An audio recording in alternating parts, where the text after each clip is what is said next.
How Nigerian government spent 800 million to bring Nnamdi Kanu to court. IPOB leader's family alleges. According to his family members, the pro-Biafran agitator needs urgent medical attention to avert a major health crisis. Welcome back to Prospect Channel TV. Thank you for coming out here. If you are just joining us, please kindly subscribe to this channel and don't forget to give us a thumbs up. Fresh concerns have been raised by the family of Nnamdi Kanu, the leader of the indigenous people of Biafra, IPOB, regarding his deteriorating health. According to his family members, the pro-Biafra agitator needs urgent medical attention to avert a major health crisis. The family also says it would like to know those benefiting from the alleged 800 million naira that the federal government spent as the cost of bringing Kanu to court anytime he is to make appearance.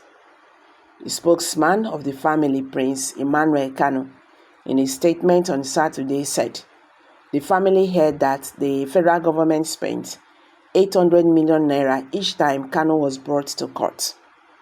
Mazi Nnamdi Kanu has finally become a money-making venture for a few corrupt individuals in the corridors of power. We heard that the government spent 800 million naira each time he is brought to court. Then, we want to know who the beneficiaries of the said money are. The government should tell the people who collect and spend the money and on what.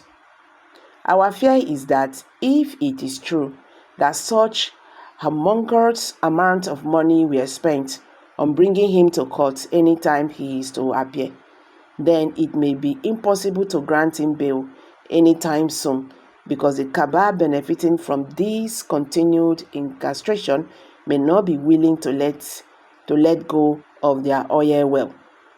The family, which recently berated the Igbo political class for allegedly abandoning their son, expressed deep worry over his health condition.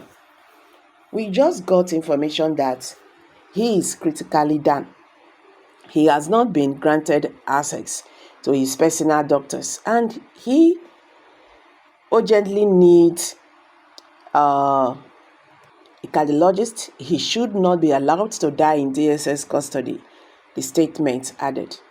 The family once again called on the international community to prevail on the Nigerian government to release the IPOB leader, who it said is unjustly held for demanding the freedom of his Biafra people. Kanu has remained in solitary confinement at the Abuja headquarters of the Department of State Service, the DSS, since June 21, when he was adopted an extraordinary rendition from Kenya. Now, this is a big problem. If at all this is truth, that means these people who are collecting this money will not even allow him to leave that DSS custody. Recall that their last meeting, Nnamdi Kanu, asked the High Court to transfer him to Kuje prison, but they refused. They don't want him to go there. The judge said he should be in DSS custody. So if this allegation is correct, that means there is no plan for Nnamdi Kanu to be released in DSS custody. You know what? Just like what Kanu's brother said. These cabals who are collecting this kind of money from Nnamdi Kanu just to leave DSS to come to courtroom, they will make sure they will keep on sending him back to the DSS custody for him to come back to the courtroom for them to get their money. Corruption in Nigeria can never end. We don't even know how they will end this. At every given time, these people will get one way or the other just to make money. 800 million naira for someone to come to the court for what? Is it coming from Mars? Is it coming from another planet? The same Abuja. And 800 million naira is being paid. The same person who has been crying, for his health. that he's not being given proper attention to his health. Then the government is now spending 800 million naira for him to come to court. Nigerians, there is fire on the mountain, just like what he said. And let me repeat it again. If this is correct, if this is true, so that means there is no plan for Nnamdi Kanu to leave that DSS custody. It's just like what we are facing today.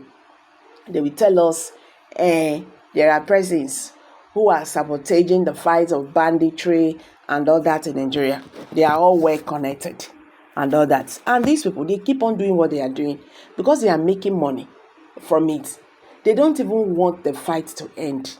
So it's just as good as that. If this is true, this is wrong. Talking about Igbo leaders, the family members are also accused Igbo leaders of abandoning, their son. If you see this Nnamdi Kanu issue, if we look at it critically, it's no longer in his hands. You know why I say that?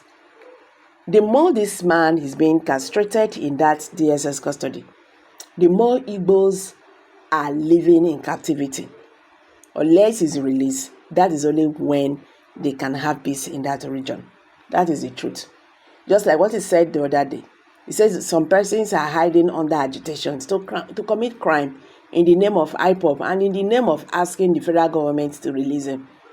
So the government should do something. If they are going to apply political solution, because for the sake of the Southeasterners, for the sake of those people, if they don't want to look at Nnamdi Kanu's face, for the sake of Southeasterners, they should do that for peace to reign in that region. So guys, let's hear from you. What's your take on this? Kindly drop your comment below the comment section. Thank you.